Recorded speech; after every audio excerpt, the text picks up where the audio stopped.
మాజీ మంత్రి కుటుంబం విద్యా వైద్యం రాజకీయం పేరుతో కోట్ల రూపాయలు దండుకుంటున్నారని మెదక్ ఎమ్మెల్యే మైనంపల్లి రోహిత్ మండిపడ్డారు. విద్యార్థుల భవిష్యత్తును అంధకారంలోకి నెడుతున్నారని ఆగ్రహం వ్యక్తం చేశారు.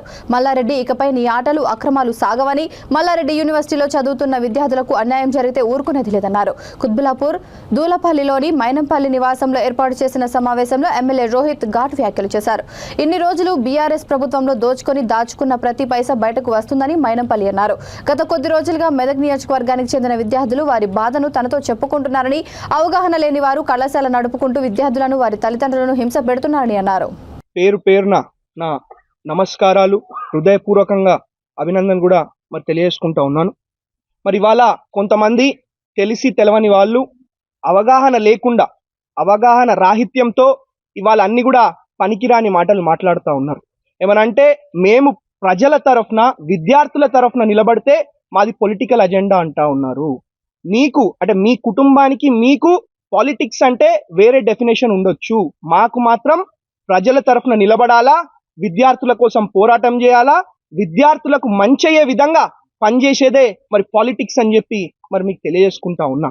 అదే విధంగా ఇవాళ మరి తెలుగు రానోళ్ళు ఎక్కడి నుంచో వచ్చి ఇవాళ మా గురించి మాట్లాడుతూ ఉన్నారు. నేను ఇవాళ ఒకటే అడుగుతా ఉన్నాను. మొన్న వాళ్ళు ఏమంటారు, రౌడీయిజం అంటారు. అంటే మీరు తొడలు కొడితే హీరోయిజమా?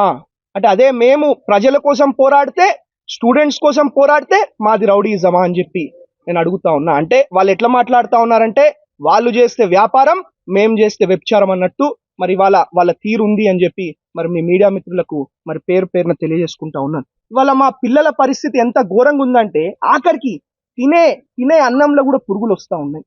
తినే అన్నంలో కూడా పురుగులు వస్తూ ఉన్నాయి. మరి లక్షల కోట్లు ఏం చేసుకుంటారండి? పోయేటప్పుడు తీసుకుపోతారా వీళ్ళు?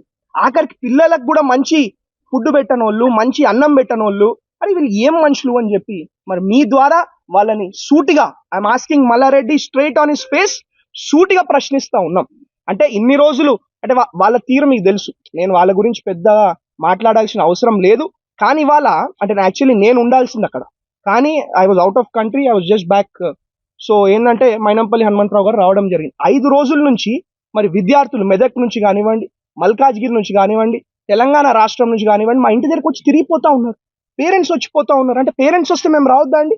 కనీసం పేరెంట్స్ స్టూడెంట్స్ వస్తే వాళ్ళని బౌన్సర్లు పెట్టి నూకిపిస్తూ ఉన్నారు. వాళ్ళు రౌడీజం చేసుకుంటూ, వాళ్ళు దగా చేసుకుంటూ, వాళ్ళు కుట్ర చేసుకుంటూ మమ్మల్ని అంటా ఉన్నారు.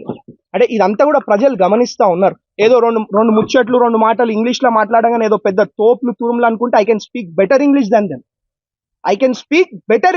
Them. So you better don't act smart and stay in your limits. If you utter bullshit next time, మాకు కూడా ఎట్లా హ్యాండిల్ చేయాలో తెలుసు, ఏ విధంగా చేయాలో తెలుసు. ఇప్పుడు నిజంగా ఇన్ని రోజులు మేము ఏం చేయలే, కానీ ఇప్పుడు మీరు ఏదైతే ఫారెస్ట్ ల్యాండ్స్ ఎంక్రోచ్ చేసినారో, మీరు ఏదైతే గవర్నమెంట్ ల్యాండ్స్ ఎంక్రోచ్ చేసినారో, మీరు ఏదైతే FTL ల్యాండ్స్ ఎంక్రోచ్ చేసినారో, ప్రతి దాని వెంట కూడా